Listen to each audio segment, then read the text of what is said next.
Hello everyone, we're here with Will aka Leverage. Hello Will, Hey guys.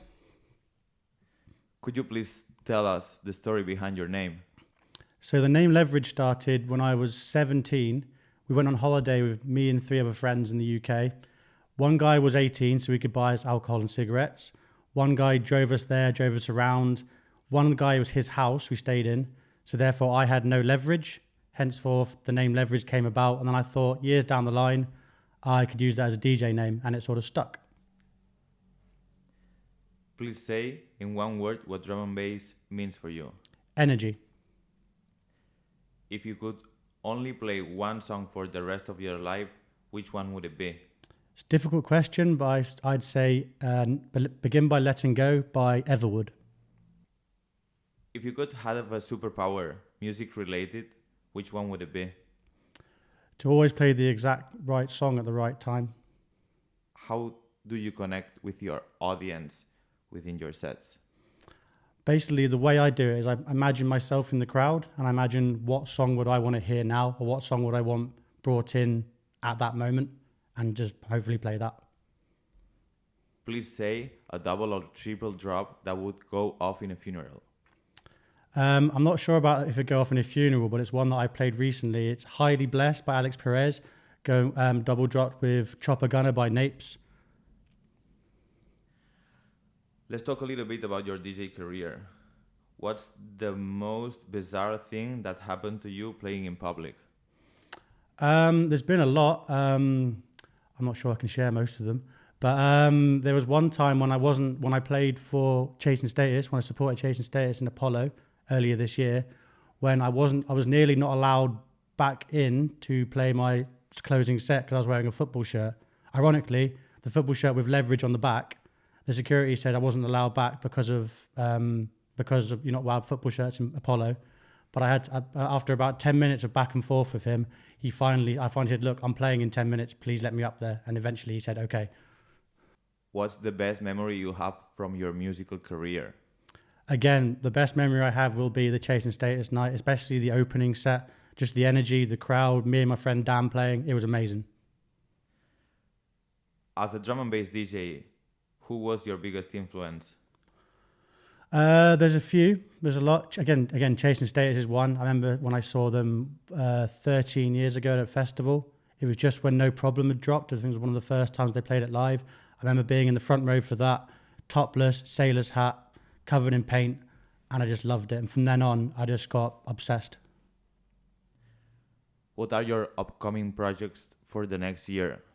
So I co-run an event called Overtone, which basically focus on UK nights, anything from sort of garage to jungle to drum and bass.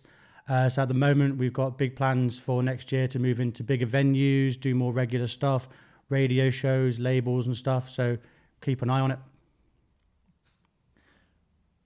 Where would you like people to be able to see your shows in 5 years?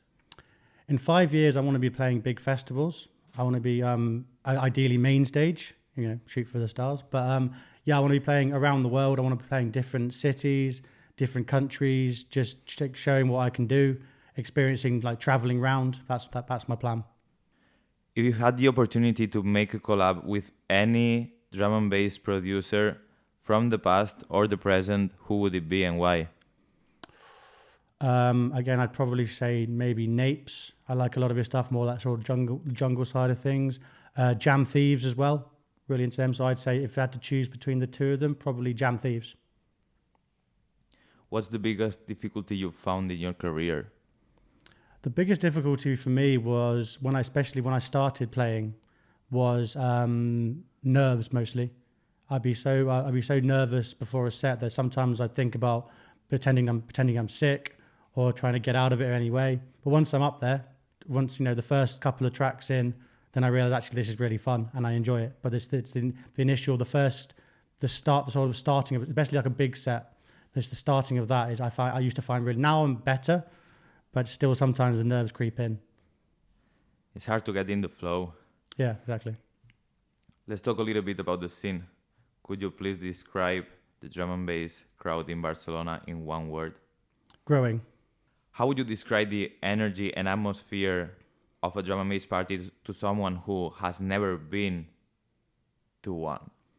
I think I'd describe it as it can be quite easy to sort of judge it wrong, because even though the music's very fast paced and stuff like that, actually it's a brilliant crowd and there's no aggression in the crowd, there's no nothing. Everyone's just there. There's a lot of energy, sweating it out, dancing. It's one of those things you really need to experience once and then you'll be hooked on it. But I think sometimes people look at it from the outside and think it's very aggressive, very sort of, it's too much. But actually once you get involved, actually you'll realize how great it is and how much love there is in the scene.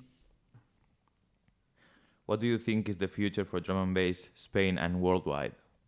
I think for Spain, I think it's only going to grow bigger. I've noticed that in Barcelona, bass music in general, but drum and bass especially. I've noticed it growing over the last year. Well, I've been here 4 years, so over the last 2 years especially, since the pandemic, I've noticed it growing. For the world, again, it's growing. I mean, you're seeing more drum and bass songs in the charts. You're seeing more drum and bass songs sort of being played out in previously non-drum and bass sort of events. So I feel like it's only going to get bigger, and I think more people are going to get involved in it, and more people are going to realize how great it is. What piece of advice would you give to someone who's starting their DJ career? First of all, I'd say enjoy it. Don't worry.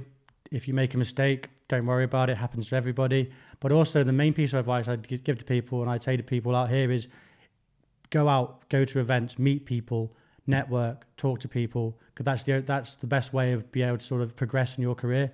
But again, don't worry about making a mistake. Don't worry if things aren't happening as quickly as you like. Stick with it, and you'll get there.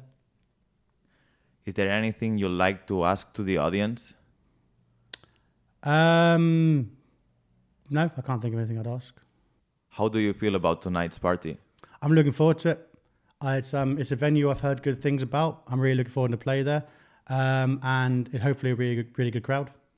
Thank you for coming here. It's been a pleasure to interview you. Thank you very much.